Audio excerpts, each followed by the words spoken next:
आगामी महापालिकेच्या निवडणुकांमुळे पिंपरी चिंचवडमध्ये सर्व पक्षांकडून जोरदार तयारी सुरू आहे. या निवडणुकीच्या केंद्रस्थानी उपमुख्यमंत्री अजित पवार विरुद्ध भाजप आमदार महेश लांडगे असणार आहेत. कधी काळी अजित पवारांचे नगरसेवक असणारे महेश लांडगे यांनी आमदार झाल्यापासून गेल्या काही वर्षात अजित पवारांविरोधात भूमिका घेतल्याचं सातत्याने दिसून येत आहे. त्यामुळे आता पुन्हा एकदा महापालिकेच्या कर्जामुळे या दोघांमध्ये पुन्हा वाद उफाळला आहे. या वादात पिंपरी चिंचवड महापालिका कर्जबाजारी झाली आहे का, यावर शिक्कामोर्तब होत आहे. या सगळ्या गोष्टी सविस्तर जाणून घेऊयात या व्हिडिओच्या माध्यमातून. नमस्कार, मी सनी आणि तुम्ही पाहताय दैनिक राज्य लोकतंत्र. पिंपरी चिंचवड महापालिकेने आतापर्यंत तब्बल 559 कोटी 51 लाख रुपयांचे कर्ज घेतलं आहे. हे कर्ज विविध कारणांसाठी, विकास कामांसाठी आणि पायाभूत सुविधांसाठी उभारणीसाठी घेतलेला असल्याचा दावा महापालिकेचे मुख्य लेखा व वित्त अधिकारी प्रवीण जैन यांनी केला आहे. त्यांनी सांगितलं की महापालिकेची आर्थिक स्थिती सक्षम असून तिचे AA+ क्रेडिट रेटिंग हे पतनामांकन कायम आहे. मात्र या दाव्यावरून राजकीय वर्तुळात चर्चेचा भडका उडाला आहे. भोसरी विधानसभा मतदारसंघाचे भाजप आमदार महेश लांडगे यांनी महापालिकेवर असलेल्या कर्जाची एकूण माहिती मिळवली आहे. त्यानंतर महापालिकेने त्यांच्या मागणीनुसार सविस्तर अहवाल सादर केला. या अहवालानुसार विविध महाप्रकल्पांसाठी घेण्यात आलेल्या कर्जाची एकूण रक्कम 559 कोटी 51 लाख रुपये आहे. पण मुळात मुद्दा असा आहे की ज्या आमदाराने ही माहिती मागवली त्याच आमदारावर महापालिकेत मोठ्या प्रमाणात भ्रष्टाचार केल्याचे आरोप विरोधकांकडून केले जातात. कासरवाडीतील नाशिक फाटा येथील दुमजली उड्डाणपूल बांधण्यासाठी 159 कोटी 51 लाख रुपयांचे कर्ज घेण्यात आले होते. या प्रकल्पाचे कर्जकाल 30 वर्षांचे असून त्यापैकी आतापर्यंत 91 कोटी 90 लाख रुपयांची परतफेड करण्यात आली आहे. तसेच मुळा नदी सुधारणा प्रकल्पासाठी 4 वर्षांच्या कालावधीसाठी म्युनिसिपल बॉन्डद्वारे 200 कोटी रुपयांचे कर्ज घेण्यात आले आहे. या कर्जातून नदी परिसरात सुशोभीकरण, जैवविविधता संवर्धन आणि पर्यावरणीय पुनर्बांधणीसाठी कामे करण्यात आलेले आहेत.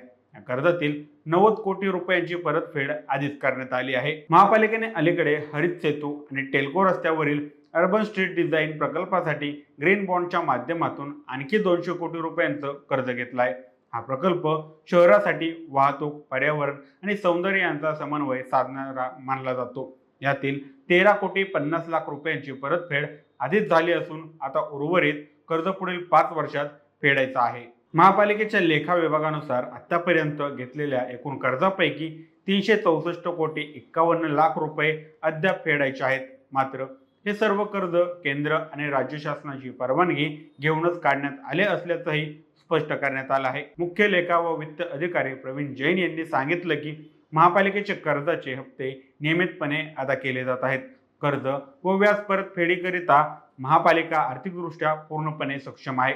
याशिवाय क्रेडिट रेटिंग संस्था क्रिसल आणि केअर यांनी महापालिकेला AA+ स्टेबल क्रेडिट रेटिंग दिला आहे. हे रेटिंग एखाद्या संस्थेची आर्थिक स्थिती मजबूत असल्याचे दर्शवते, असा दावा यावेळी त्यांनी केलेला आहे.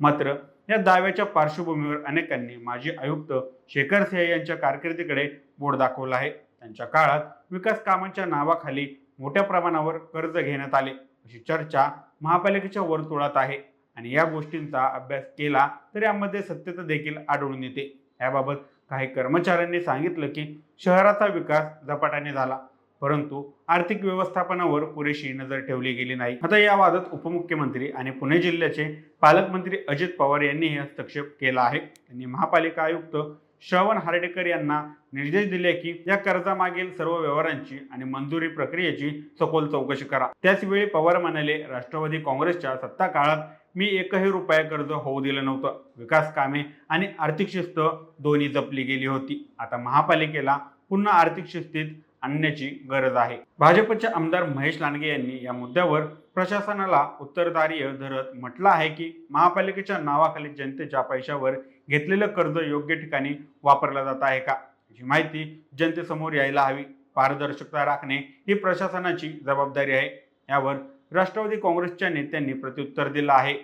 भाजपाच्या काळात सर्वाधिक कर्जे घेण्यात आली. आता सत्ताधाऱ्यांनीच कर्जाच्या विषयावर प्रश्न विचारत आहेत. हे दुहेरी राजकारण आहे. दुसरीकडे शेखर सिंह यांच्या काळात महापालिकेने कर्ज घेण्यात मजल मारली. तेच आयुक्त महेश लांडगे आणि भाजपच्या अत्यंत जवळचे मानले जातात. आगामी पिंपरी चिंचवड महापालिका निवडणुकीत कर्जाचा मुद्दा मोठ्या प्रमाणात राजकीय रंग घेणार आहे. सत्ताधारी भाजपला विकास कामांचा दावा मांडताना या कर्जाचा बचाव करावा लागेल, तर विरोधक हेच कर्ज जनतेवरचा आर्थिक भार म्हणून दाखवण्याचा प्रयत्न करतील. राजकीय विश्लेषकांच्या मते या निवडणुकीत महापालिकेची आर्थिक शिस्त, पारदर्शकता आणि कर्जाची परतफेड ही तीन प्रमुख निवडणूक अजेंडा ठरणार आहेत. शहरातील नागरिकांमध्ये मात्र या कर्जाबाबत वेगवेगळ्या प्रतिक्रिया येत आहेत. काहींचं म्हणणं आहे की विकास कामासाठी घेतलेलं कर्ज म्हणजे गुंतवणूक आहे, त्यातून शहराला चांगली पायाभूत सुविधा मिळणार आहे, तर काही हरकत नाही. तर काही जणांची नाराजी व्यक्त झाली आहे. महापालिका कर्जबाजारी होत आहे. पुढे कराच्या स्वरूपात त्याचा भार जनतेवर येणार. सध्या महापालिका वर्षाकाठी जवळपास 5,000 कोटी रुपयांचा महसूल गोळा करते. त्यातील मोठा हिस्सा पगार, कर्जफेड आणि प्रशासकीय खर्चांवर जातो. अशा परिस्थितीत आगामी काळात नवीन प्रकल्प हाती घेण्यासाठी आर्थिक शिस्त आवश्यक ठरणार आहे.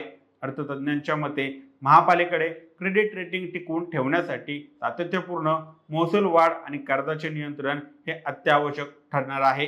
पिंपरी चिंचवड महापालिका AA+ रेटिंगसह आर्थिकदृष्ट्या सक्षम असल्याचा दावा जरी करत असली तरी वाढते कर्ज आणि राजकीय वाद यांनी शहरातील जनतेच्या मनात शंका निर्माण केली आहे. विकास कामांची किंमत जनतेला किती मोजावी लागेल आणि येत्या निवडणुकीत या मुद्द्याचा राजकीय फायदा कोणाला होईल हे आगामी काही काळातच स्पष्ट होणार आहे. बाकी याबाबत तुम्हाला काय वाटतं आम्हाला कमेंट करून नक्की कळवा. आणि जर दैनिक राज्य लोकतंत्र चॅनलवर नवीन असाल तर चॅनलला नक्की सबस्क्राईब करा. धन्यवाद.